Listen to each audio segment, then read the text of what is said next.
और अगर आप मेजोरिटी ऑफ द टाइम देख रहे हैं तो आज दिन में majority of the time Bank Nifty हर निशान में रहा, भले ही वो 20-30 पॉइंट क्यों ना रहा हो। तो टाइम के हिसाब से भी आप टाइम वैल्यू कैलकुलेट कर सकते हैं। खैर एनी हाउ, हम मेहमानों के साथ अब जुड़ते हैं। रुचित जैन, राजेश पालविया, दोनों मेहमान मेरे को स्क्रीन पे दिख रहे हैं। रुचित सर बहुत शुक्रिया, थैंक यू वेरी मच। और राजेश सर आपका भी बहुत बहुत शुक्रिया, थैंक यू वेरी मच समय देने के लिए। राजेश जी बहुत शुक्रिया आपका समय देने के लिए। सर नमस्कार, बताइए आपके शेयर्स कौन से हैं आज के लिए? Good afternoon Abhishek ji, good afternoon everyone. सो पहला स्टॉक कैपिटल गुड्स स्पेस से है और उसमें क्यूमिंस हमें यहाँ पे पसंद आ रहा है। स्टॉक में डेरिवेटिव डेटा में देखें तो आज शॉर्ट कवरिंग देखने को मिली और बाकी पीयर कंपनीज भी देखें कैपिटल गुड्स में तो वहाँ पे एक अच्छा मोमेंटम देखने को मिला है। क्यूमिंस के वीकली चार्ट ये दिखाते हैं कि एक काफी नैरो प्राइस रेंज में स्टॉक पिछले 4-5 हफ्तों से टाइम बिताता हुआ दिखा है। आज का शॉर्ट कवरिंग का डेटा ये दिखाता है कि स्टॉक एक ब्रेकआउट की तैयारी करते हुए दिख रहा है। जिस तरीके के स्ट्रक्चर है हमें लगता है क्यूमिंस को यहाँ बाय किया जा सकता है। 3970 के अपसाइड के टारगेट एक्सपेक्ट कर रहे हैं। स्टॉप लॉस रखना होगा करीब 3840 के आसपास। दूसरा स्टॉक जो पसंद आ रहा है वो है केमिकल बास्केट से। आज केमिकल बास्केट में एक अच्छा मोमेंटम है। टाटा केमिकल एक अंडर परफॉर्मेंस के बाद स्टॉक ने ऑलमोस्ट 5-6 वीक के कंसोलिडेशन रेंज का ब्रेकआउट यहाँ पे करते हुए दिखा है। स्टॉक कंफर्टेबली अपने नियर टर्म मूविंग एवरेजेस के ऊपर सस्टेन होता हुआ दिख रहा है। तो एक मल्टीपल सप्लाई जोन का ब्रेकआउट यहाँ पे टाटा केमिकल में आते हुए दिखा है। जिस तरीके के ब्रेकआउट यहाँ पे आते हुए दिखे हमें लगता है टाटा केमिकल का ये मूव एक्सटेंड होते हुए दिखेगा। आज डेरिवेटिव डेटा में भी देखे तो लॉन्ग बिल्टअप के साइन है। 1180 के टारगेट के लिए बाय किया जा सकता है। स्टॉप लॉस होगा 1105। और तीसरा स्टॉक है हेल्थ केयर स्पेस से और उसमें मेट्रोपोलिस एक कंटिन्यूटी बनी हुई है अप ट्रेंड की। अगर इसका स्ट्रक्चर देखें तो वीकली चार्ट पे स्टॉक एक अप स्लोपिंग चैनल में ही ट्रेड करते हुए दिख रहा है जो कि दिखाता है एक सस्टेन अपमूव यहाँ पे बना हुआ है स्टॉक में। इसमें देखें तो हेल्थ केयर सेगमेंट में एक अच्छा मोमेंटम है। मेट्रोपोलिस में आज डेरिवेटिव डेटा भी लॉन्ग बिल्टअप के बनते हुए दिखे। 2330 के टारगेट के लिए बाय किया जा सकता है। स्टॉप लॉस होगा करीब 2225 का। ठीक है, मेट्रोपोलिस आपके लिए हो गया। और ये शेयर अभी थोड़ी देर पहले क्या मतलब 12:30 बजे के शो में मानस जायसवाल हमारे साथ थे, उन्होंने भी रिकमेंड किया कि तेजी इसमें और होगी। मेट्रोपोलिस पे 2330 का टारगेट राजेश जी का। दूसरा जो शेयर है वो हो गया आपके लिए कमिंस का और तीसरा शेयर हो गया टाटा केमिकल्स का। टाटा केमिकल्स देखने की अच्छी बाइंग हो रही है और मोमेंटम बड़ा तगड़ा इसमें बिल्ड हो रहा है। अच्छा राजेश जी, आपने कमिंस की बात की, सीमेंस 6500 से चल के 7500 हो गया है। क्या यही वजह है कि आपने इसको नहीं चुना क्योंकि ऑलरेडी काफी चल चुका है, या फिर आपको लगता है कि अभी और ये भी शेयर चल सकता है? नहीं, सीमेंस में भी पोटेंशियल है, वो भी चल सकता है यहाँ से। और एबीबी यहाँ पे भी हमें लगता है कि मोमेंटम बनेगा। तो सीमेंस पे भी व्यू तो बुलिश ही है और हमें लगता है 7800 की तरफ ये बढ़ सकता है।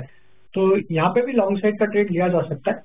ऑलरेडी इसमें 3.5% का मूव इंट्राडे आ चुका था तो हमें लगा कि क्यूमिंस भी जहाँ पे रिस्क टू रिवॉर्ड फेवरेबल है अभी, तो एक फ्रेश मूव की तैयारी करते हुए दिख रहा है, तो इसलिए क्यूमिंस को हमने पसंद किया। अदरवाइज सीमेंस भी यहाँ पे हमें लगता है गोइंग फॉरवर्ड 7700 7800 की तरफ बढ़ते हुए दिखेगा।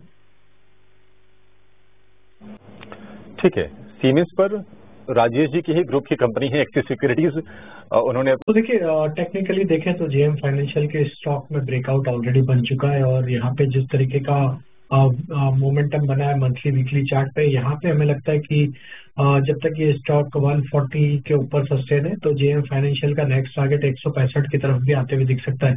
एंजल वन ने जरूर अटेम्प्ट किया रिकवरी का, अंडर परफॉर्मेंस जरूर है स्टॉक में। पिछले 3-4 महीनों में स्टॉक एक साइडवेज कंसोलिडेशन ही दिखाया, एक ब्रॉडर रेंज में स्टॉक कंसोलिडेट होते हुए दिख रहा है। यहाँ पे ब्रेकआउट अवेटेड है, वो ब्रेकआउट आएगा करीब 2800 रुपए के ऊपर। अगर 2800 के लेवल को क्रॉस करने में कामयाब होता है तो यहाँ पे एक ब्रेकआउट आते हुए दिखेगा ऑलमोस्ट 3 से 4 महीने के कंसोलिडेशन रेंज का। अगर वो ब्रेकआउट करने में कामयाब होता है तो इसका नेक्स्ट टारगेट फिर 3200 की तरफ भी बन सकता है, लेकिन इसमें हमें लगता है थोड़ा टाइम लगेगा। अगर मोमेंटम प्ले करना है तो अभी JM financial already breakout level के ऊपर ट्रेड कर रहा है। टेक्निकली वहां पे हमें लगता है कि मोमेंटम नियर टर्म में ही देखने को मिल सकता है। ठीक है, जेएम फाइनेंशियल अच्छे से चला हुआ शेयर है और आपको यहां से तेजी दिखने को मिल सकती है। लेकिन क्रूड में जोरदार गिरावट है, $17 के नीचे का भाव है ब्रेंट क्रूड का, जो कि इंटरनेशनल बेंचमार्क है। आप का भी मतलब बता देता हूँ, 10 में से 2 लॉट का आप अगर अलाउ करेंगे तो सौदा डालते हैं, नहीं तो फिर सोमवार का मतलब बुधवार का बृहस्पतिवार को देखेंगे।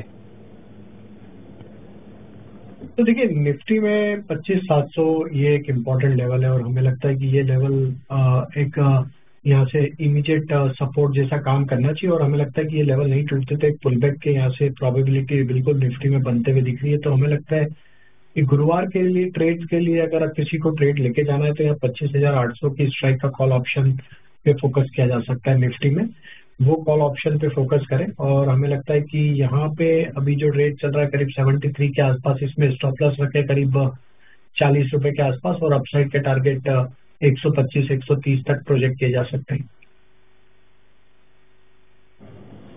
तो 125 से 130 का एक बार स्टॉप लॉस बताना सर। ये 25,800 की स्ट्राइक दिखाओ सामने पे, अभी चल रहे 73 रुपए 74 रुपए का रेट आ रहा होगा सर। एक बार एसएल बता दो, टारगेट तो 125 समझ में आ गया, एसएल बताना।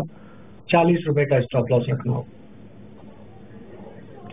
40 रुपए का स्टॉप लॉस रहा, ठीक है जी। ये सामने जो भी आप कॉल देख रहे हैं ना 25,800 की स्ट्राइक है, 3 अक्टूबर की है, कल तो छुट्टी है, यानी कि जब आप आओगे तो इसी कॉल के साथ ही आओगे। कितने आपको बहुत शानदार रिटर्न दिया, 5-6 बार तो एक मंथ के अंदर हाई लगाए हैं। एक जरा शेयर के बारे में और आइडिया ले लेते हैं। राजेश सर एक बार जरा आपकी रिकमेंडेशन, कहीं से दूर दूर तक नहीं देखने लग रहा कि ये शेयर चलेगा, अभी भी अंडर परफॉर्मेंस शायद कंटिन्यू रह सकती है, एक्सपेरिमेंट नहीं करने चाहिए। बिल्कुल अंडर परफॉर्मिंग रहा है स्टॉक में, एक करेक्शन हमने देखा और स्टॉक में देखे तो एक फॉलिंग चैनल में स्टॉक ट्रेवल करते हुए दिख रहा है। हालांकि थोड़ा सा रिवर्सल नीचे से बना है, लेकिन हमें लगता है कि जिस तरीके के स्ट्रक्चर है 340-350 की रेंज में इसमें सप्लाई बना हुआ है। यहाँ पे अगर ये पुल बैक आता है तो वहां से वापस से इसमें सप्लाई बनते हुए दिखेगा एंड देन डाउन साइड में अगर ये 310 के लेवल तोड़ता है तो ये स्टॉक वापस अपने प्रीवियस स्विंग लो की तरफ भी फिसलता हुआ दिख सकता है।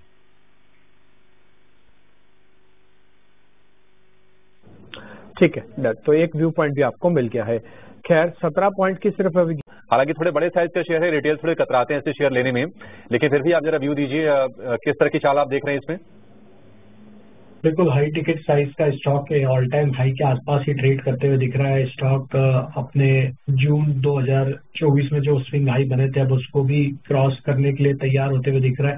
हमें लगता है जिस तरीके का इसके लॉन्ग टर्म स्ट्रक्चर है, एक सस्टेन अप ट्रेंड बना हुआ है। हालांकि पिछले कुछ हफ्तों में हमने एक कंसोलिडेशन देखा और उसका फ्रेश ब्रेकआउट यहाँ पे आते हुए दिखा है पिछले वीक में ही। हमें लगता है ये स्टॉक में जिस तरीके के स्ट्रक्चर बने, अब नेक्स्ट टारगेट इसका 7,600 की तरफ आते हुए दिख सकता है। जिनके पास भी लॉन्ग साइड का ट्रेड है, डाउन साइड में जिन्होंने बाय किया है बने रह सकते हैं।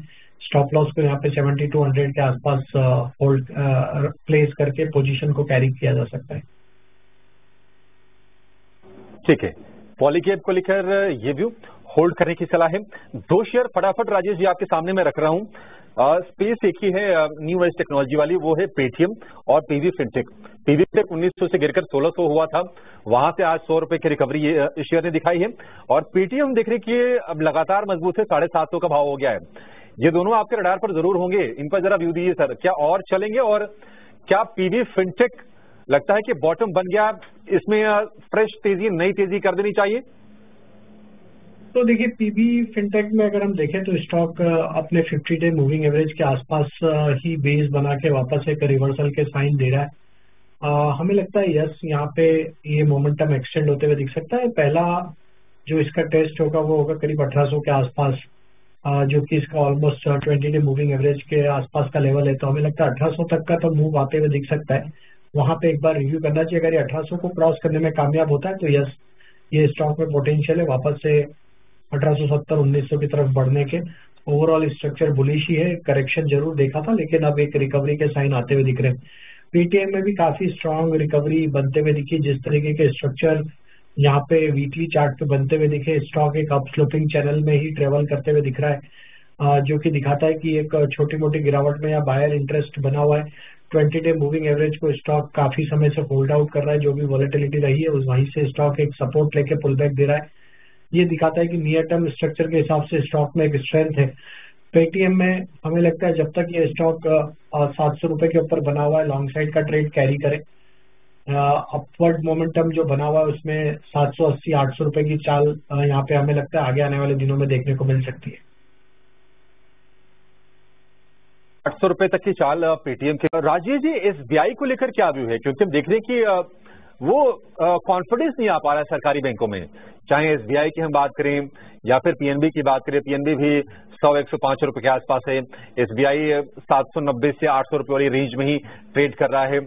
क्या इन शेयरों में कोई मौका बनेगा, या फिर अगर किसी को कुछ ट्रेड करना तो प्राइवेट बैंकों पे ही नजर रखें, और अगर प्राइवेट बैंकों में नजर रखनी है तो कौन सा शेयर आपको बेहतर लग रहा है जहां पर अभी ट्रेड लेके जा सकते हैं परसों के लिए? बिल्कुल अंडर परफॉर्मेंस रहा है पीएसयू बैंक में काफी समय से, और हमने देखा है कि अभी भी जो रिकवरी बनी बैंक निफ्टी ने भी इस तरीके से एक मोमेंटम बनाया था, लेकिन उसमें भी पीएसयू बैंक का पार्टिसिपेशन लिमिटेड ही देखने को मिला था।